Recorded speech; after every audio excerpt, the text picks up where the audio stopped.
KTN खिलाफत news, खबरें आपकी नजरिया हमारा। आदाब नाजरीन, आप देख रहे हैं KTN खिलाफत न्यूज़। मैं हूं शकील सिद्दीकी। नाजरीन, खबर पर जाने से पहले एक अपील। KTN खिलाफत न्यूज़ की हर छोटी बड़ी खबर को देखने के लिए अभी सब्सक्राइब करें हमारा चैनल, लाइक करें, शेयर करें, कमेंट करें और बेल आइकन प्रेस करना ना भूलें। आपके लाइक और आपका शेयर और आपके कमेंट से हमारे हौसले बढ़ते हैं, हमारी आमदनी नहीं बढ़ती। अब हम बढ़ते हैं उस बड़ी खबर की तरफ। नाज़रीन, आपको बता दें कि शिया सुन्नी वक्फ बोर्ड के जानकार और मिडिल ईस्ट मामलों के जानकार शौकत भारती ने शिया वक्फ बोर्ड के पूर्व चेयरमैन वसीम रिजवी पर गंभीर आरोप लगाए हैं। उन्होंने कहा कि वसीम रिजवी ने अपने कार्यकाल के दौरान प्रयागराज स्थित इमामबाड़े को गिराकर अवैध रूप से उस पर एक व्यावसायिक निर्माण कराया, 4 मंजिल की इमारत बनवाई, जिस पर CBI जांच भी चल रही है। शौकत भारती ने वसीम रिजवी के किए हुए उन तमाम घोटालों को भी उजागर किया जिस पर कार्रवाइयाँ हुई भी है, लेकिन जिस तरह से उत्तर प्रदेश की योगी सरकार वसीम रिजवी को बचाती चली आ रही है, कई ऐसे मामले आए हैं वसीम रिजवी के घोटालों को लेकर, औकाफ में हुए घोटालों को लेकर, जिसमें तमाम ऐसी शहादतें भी दी गई और तमाम ऐसे मामले दर्ज किए गए वसीम रिजवी पर जो साबित भी हुए, लेकिन उसके बावजूद वसीम रिजवी को खुला छोड़ रखा है। यहाँ पर उत्तर प्रदेश सरकार की नीति और नीयत दोनों में फर्क नजर आ रहा है। देखिए क्या कुछ कहा है शौकत भारती ने वसीम रिजवी के किए गए उन घोटालों पर इस खास रिपोर्ट में। वसीम रिजवी के बारे में आप जो बात कर रहे हैं कि उसके खिलाफ क्यों कोई कार्रवाई नहीं हो रही, कौन कौन सी इंक्वायरीज़ उसके ख़िलाफ़ पेंडिंग हैं और अब तक जो इंक्वायरीज़ हो चुकी हैं उसके बारे में क्या कहना है। तो मेरा सवाल ये है कि सबसे पहले तो ये समझ लीजिए कि वसीम रिजवी को सरकार से फ़ायदा उठाने का एक बहुत बड़ा एक्सपीरियंस है। उसने बहुजन समाजवादी पार्टी में भी फ़ायदा उठाया, उसके बाद समाजवादी पार्टी की जब सरकार आई तो उसने बाकायदा तौर के ऊपर अखिलेश के साथ में जुड़ने के बाद और यानी कि आपको आज़म खान के साथ उसने बहुत ज़्यादा मिलकर फ़ायदा उठाया और अब जो है बीजेपी में भी वो पूरी तरीके से फ़ायदा उठा रहे हैं। मकसद ये है कि जो सरकार चाहती है वो ये करता रहता है और इसका काम है औकाफ की ज़मीनों को लूटना और उसकी हिस्सेदारी सरकारों तक पहुंचाना, ये इसका मेन काम है।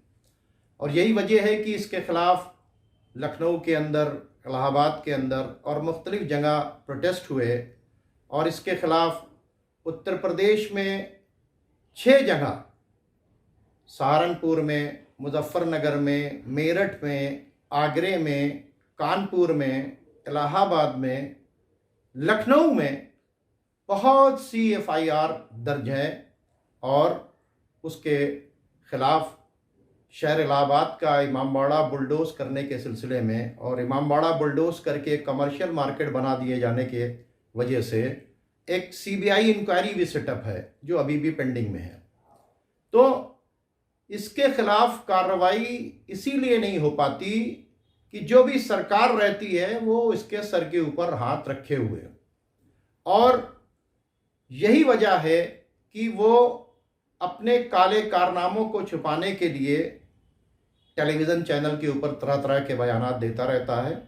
और अभी तो उसने इंतहा कर दी कि कुरान के ख़िलाफ़ भी उसने एक PIL फाइल की कि उसकी 26 आयतों को कुरान मजीद से हटा दिया जाए। और आपने देखा कि पूरे हिंदुस्तान में ही नहीं बल्कि हिंदुस्तान के बाहर भी उसके ख़िलाफ़ शिया, सुन्नी, देवबंदी तमाम मुसलमानों ने उसके ख़िलाफ़ प्रोटेस्ट किया। हम आपको ये बताएं कि वसीम रिजवी के काले कारनामों के लिए मुसलसल मौलाना कल्ब जवाद साहब लखनऊ के अंदर प्रोटेस्ट कर रहे थे, सब कुछ कर रहे थे, और उसके बाद जो है एक आदमी मारा भी गया, गोली भी चली, बहुत से लोगों के ऊपर मुकदमे भी दर्ज हुए, ये सब हुआ, लेकिन वसीम रिजवी का कोई बाल बाका नहीं कर सका। उसकी वजह यह है कि वसीम रिजवी से सबसे ज़्यादा फ़ायदा आज़म खान ने उठाया, उसके ज़रिए से तमाम ज़मीनों को अपने जौहर यूनिवर्सिटी में और दूसरी जगह के ऊपर उसने इस्तेमाल किया, और इसलिए कोई भी कार्रवाई उसके खिलाफ नहीं हुई।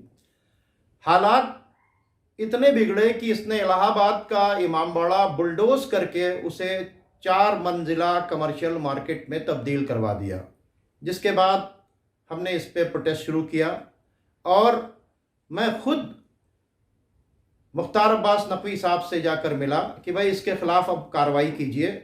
उन्होंने हमको बहुत आश्वासन दिया, लेकिन कार्रवाई नहीं हो पाई। ये समाजवादी की सरकार थी उत्तर प्रदेश में। उन्होंने कहा कि भाई क्या करूं, उत्तर प्रदेश में समाजवादी पार्टी की सरकार है। उसके बाद क्या हुआ कि मैंने प्राइम मिनिस्टर ऑफ इंडिया को एक एप्लीकेशन दिया कि उत्तर प्रदेश के अंदर बहुत ज़्यादा औकाफ के अंदर लूट हो रही है, शिया और सुन्नी, जिसमें सेंट्रल वक्फ काउंसिल ने फिर एक इंक्वायरी सेटअप करके एजाज नकवी साहब को, जो सेंट्रल वक्फ काउंसिल के मेंबर थे और यूपीओ झारखंड के इंचार्ज थे, उनको भेजा और हमने जो भी चार्जेस लगाए थे वो सारे चार्जेस सही साबित हुए और 36 पेज की रिपोर्ट उत्तर प्रदेश में शिया वक्फ बोर्ड की लूट की और 40 पेज की रिपोर्ट सुन्नी वक्फ बोर्ड के लूट की सामने रखी गई। 2017 में ये रिपोर्ट आ गई और जैसे ही 2017 में यहाँ सरकार आ गई, क्या नाम है, बीजेपी की, और योगी चीफ मिनिस्टर हुए और मोहसिन रजा उस वक्त जो थे, क्या नाम है, वक्फ मिनिस्टर थे, तो इन लोगों ने बहुत ज़्यादा कहा कि नहीं भाई वक्फ खोरों के खिलाफ मैं कार्रवाई करूंगा, जिसने वक्फ लूटा है उसको सख्त से सख्त सजा दूंगा।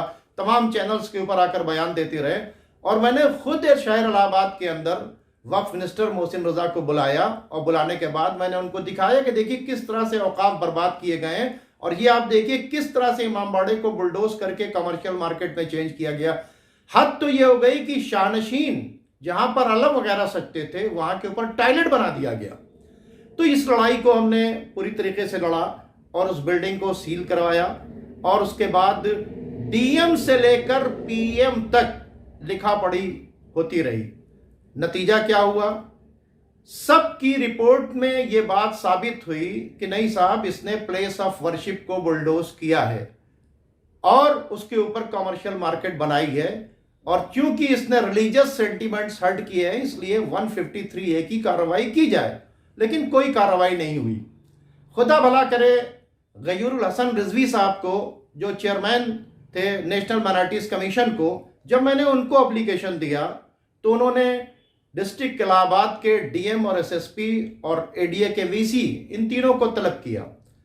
लगातार वहां के ऊपर डेट्स पड़ती रही, मैं बराबर जाता रहा। एक नहीं 3 डीएम वहां के ऊपर तलब किए गए, एसएसपी तलब किए गए, एडीए के वीसी तलब किए गए और उसके बाद उन्होंने ये बात मानी कि नहीं, ये वक्फ एक्ट 1991 का खुलेआम वायलेशन किया गया है और यह था कि 15 अगस्त 1947 में जो भी क्या नाम है प्लेस ऑफ वर्शिप है उसको चेंज नहीं किया जा सकता। इन्होंने प्लेस ऑफ वर्शिप को बुलडोज करके कमर्शियल मार्केट बनाई है और इनके खिलाफ अब जो है प्लेस ऑफ वर्शिप को बुलडोज करने के लिए 153A की कार्रवाई की जाए, 295A की कार्रवाई की जाए। इस रिलीजियस सेंटिमेंट्स हर्ट करने की कार्रवाई का रिकमेंडेशन गयूरुल हसन रिजवी साहब के इंटरफेरेंस के बाद इलाहाबाद के एडमिनिस्ट्रेशन ने किया। अब इलाहाबाद का एडमिनिस्ट्रेशन कहने लगा कि मैं इनको गिरफ्तार नहीं कर सकता जब तक हमको शासन से अनुमति ना मिल जाए। तो 10 महीने पहले उत्तर प्रदेश में योगी सरकार ने इनके खिलाफ 153A, 295A और इस तरह की 420 और मतलब हीनियस क्राइम इन्होंने जो वक्त में लूट की और जिस तरह से प्लेस ऑफ वर्शिप को बुलडोज किया, रिलीजियस सेंटिमेंट्स हर्ट किए, इसकी सारी जो है रिपोर्ट जो है वो 10 महीने पहले कहा कि इनके खिलाफ कार्रवाई की जाए। गवर्नर उत्तर प्रदेश ने और चीफ मिनिस्टर उत्तर प्रदेश ने ये परमिशन दी, लेकिन 10 महीने 11 महीने बीत रहे हैं, आज तक जो है वसीम रिजवी के खिलाफ कोई कार्रवाई नहीं हुई। अब इसके बाद इसने क्या किया, जब जैसे ही इस केस के ऊपर सीबीआई इंक्वायरी सेटअप हुई, अब ये परेशान होने लगा। इस सीबीआई इंक्वायरी से बचने के लिए इस शख्स ने क्या किया, कुरान के खिलाफ एक बयान दिया और वो ताकतें जो मुस्लिम दुश्मन हैं उनका ये स्पोक पर्सन बना, ये स्क्रिप्ट उनकी लिखी हुई है जो उन्होंने कुरान के खिलाफ तैयार कर रखी थी, और पीछे से वही लोग हैं जो इसको पूरी तरीके से प्रोटेक्ट कर रहे हैं। और सबसे बड़ी बात यह है कि अगर रिलीजियस सेंटिमेंट्स हर्ट करने की 153A की जो कार्रवाई इलाहाबाद से हुई थी, अगर उसमें इसको अरेस्ट कर लिया जाता तो फिर आज ये कुरान के खिलाफ इतनी बड़ी बात नहीं करता। इसके पीछे पूरी तरीके से सरकार की शय है, सरकार की मंशा है, या सरकार के अंदर बैठे हुए वो लोग हैं। ये तो सरकार बताए कि कौन लोग हैं जो इसकी पुष्टपनाही कर रहे हैं, कौन लोग हैं जो इतनी रिपोर्ट होने के बावजूद हर जगह। अभी आप देखिए, अभी जो लेटेस्ट जो है मुख्तार अब्बास नकवी साहब ने फिर से एक रिपोर्ट दी है कि साहब इसके खिलाफ कार्रवाई। तो भाई कार्रवाई कब होगी? और कार्रवाई करने के लिए जब 153A की इजाजत इलाहाबाद के अंदर मौजूद है तो उसको गिरफ्तार क्यों नहीं किया जाता? अभी शाहजहांपुर में इसके ऊपर फिर एक जो रिलीजियस सेंटिमेंट हर्ट करने के लिए, फसाद फैलाने के लिए 295A की एक और धारा के अंदर अभी क्या नाम है FIR दर्ज हुई है। इसके खिलाफ इस वक्त क्या होना चाहिए? हर जगह से FIR होनी चाहिए, हर जगह से। ये तहफ़्फ़ुज़े कुरान कॉन्फ्रेंस करने से कोई काम नहीं होगा। अगर वाकई वसीम रिजवी के खिलाफ कार्रवाई करनी है तो हर शहर से इसके खिलाफ जो है एक FIR की जाए, इतनी FIR की जाए और फिर अदालत से रुजू किया जाए। क्योंकि सरकार तो कुछ नहीं कर रही है, सरकार ने तो इसे खुला हुआ छूट दे रखी है। CBI इंक्वायरी हुए हुई आज जो है 5-6 महीने हो गए हैं, लेकिन अभी तक वो पेंडिंग है। तो हम ये कह रहे हैं कि ये शख्स जिसने इमामबाड़े को बुलडोज किया, ये शख्स जिसने औकाफ बर्बाद किया, ये शख्स जो कुरान की शान में गुस्ताखी कर रहा है, आखिर सरकार ऐसे शख्स को क्यों शेल्टर दे रही है? इसके खिलाफ लखनऊ के आसफी इमामबाड़े से लेकर दिल्ली की जामा मस्जिद तक प्रोटेस्ट हुआ, ठीक है, लेकिन कुछ नहीं हुआ। अब क्या करना चाहिए कि उलमा को बैठकर धरने देना चाहिए कि जब तक जो है ये कुरानी कॉन्फ्रेंस करने से अपने अपनी जगह पर कोई काम हम नहीं होगा, इसके खिलाफ धरना देना चाहिए। अगर NRC और CA के खिलाफ हम धरने के ऊपर उतर सकते हैं तो कुरान की शान में गुस्ताखी करने वाले की गिरफ्तारी के लिए हम लोग क्यों नहीं बैठ सकते? ये तमाम उलमा की जिम्मेदारी है कि इसके खिलाफ FIR करवाएं। हर शहर से इसके खिलाफ जब तक FIR नहीं होगी, इसके ऊपर कोई कार्रवाई नहीं होगी और सरकार के ऊपर कोई प्रेशर नहीं बनेगा। आप अपने अपने घरों में, अपने अपने मस्जिदों में, अपने अपने इमाम बारगाहों में बैठकर सफाई देते रहिए। बड़े अफसोस के साथ कहना पड़ रहा है कि इसको अभी एक साहब है, उन्होंने मनाजरे का चैलेंज कर दिया। हंसी आती है ऐसे लोगों के ऊपर। अरे भाई, कुरान जो है वो उसकी हिफाजत की जिम्मेदारी अल्लाह ने ले रखी है।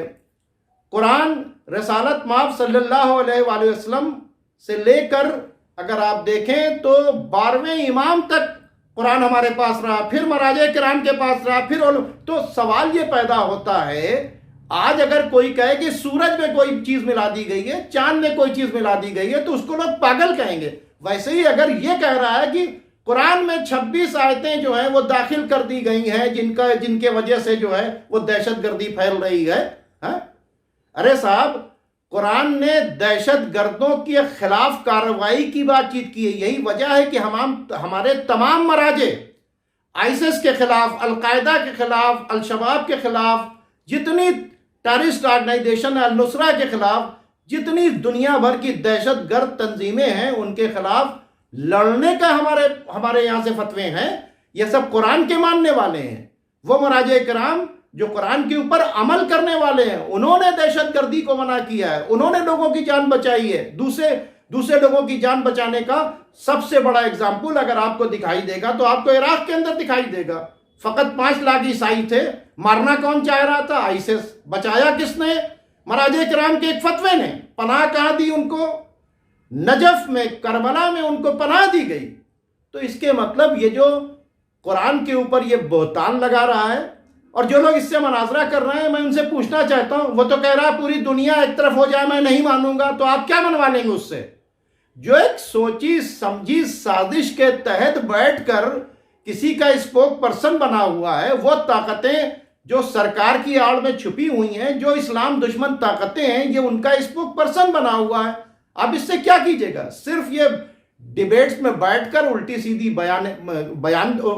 बयान देता है। इसका मकसद है शिया सुन्नियों को टकराना, औकाफ को लूटना। फिर से ये चेयरमैन बनना चाहता है या अपने जैसे लोगों को चेयरमैन या बनाना चाहता है। 20 अप्रैल को इलेक्शन डिक्लेयर हो गया है, वो यही चाह रहा है कि भाई हमारे लोग आ जाएं या हमको किसी तरह से फायदा मिलता रहे। तो ये जो बात है, इसको समझना पड़ेगा कि कौन सी ताकतें इसके खिलाफ कार्रवाई नहीं कर रही हैं। मैं पूछना चाहता हूं कि जब प्राइम मिनिस्टर ने इंक्वायरी करवा ली, स्टेट गवर्नमेंट ने इंक्वायरी करवा ली, डिस्ट्रिक्ट एडमिनिस्ट्रेशन ने इसके खिलाफ जो है अपनी सारी रिपोर्ट सबमिट कर दी, तो भी कार्रवाई क्यों नहीं हो रही? और किसी दूसरे के ऊपर 153A लगता है तो पूरी यानी सूबे की और जो है सेंट्रल की जो गवर्नमेंट है वो पूरे तरीके से एक्टिव होकर उसको उठाकर जेल के अंदर ठूस देती है। और इसने इतनी बड़ी बातचीत की, तमाम सेंटिमेंट्स हर्ट किए, इसको आजाद छोड़ रखा है, इसको प्रोटेक्शन दे रखा है, इसको सपोर्ट दिया जा रहा है, इसको चैनल्स के ऊपर लाया जा रहा है, इसको एंटी मुस्लिम स्पोक पर्सन के हैसियत से सामने पेश किया जा रहा है। यह बिल्कुल गलत है। इस बात को बिल्कुल नहीं बर्दाश्त किया जाएगा। और मैं उलमा से हाथ जोड़ के कहूंगा कि FIR करवाएं हर जगह के ऊपर। यह सिर्फ जो है कुरान के ऊपर कॉन्फ्रेंस करने से कोई काम नहीं चलेगा। धरने दें, बाकायदा भूख हड़ताल करें इसकी अरेस्टिंग के लिए, और उसके अलावा जो है इसके खिलाफ FIR करें। जहां जहां हो सकता है FIR करें। सिर्फ कॉन्फ्रेंस करने से कोई काम नहीं होगा, उसके ऊपर रत्ती बराबर असर नहीं पड़ेगा। और रह गई कुरान में का हर खुशको तर जो है कुरान के अंदर मौजूद है। कुरान की हिफाजत की जिम्मेदारी अल्लाह ने लिया है। कुरान के अंदर कोई चेंजिंग नहीं हो सकती और कोई नहीं कर सकता। कुरान के चैलेंज को कोई नहीं तोड़ सकता। न कुरान के अंदर किसी ने मिलावट की है, न किसी ने कुछ किया। ये इसका एक प्रोपेगेंडा है और जिस प्रोपेगेंडे को ये पूरी तरीके से प्रमोट कर रहा है। और ऐसे लोगों के खिलाफ सख्त कार्रवाई की जरूरत है।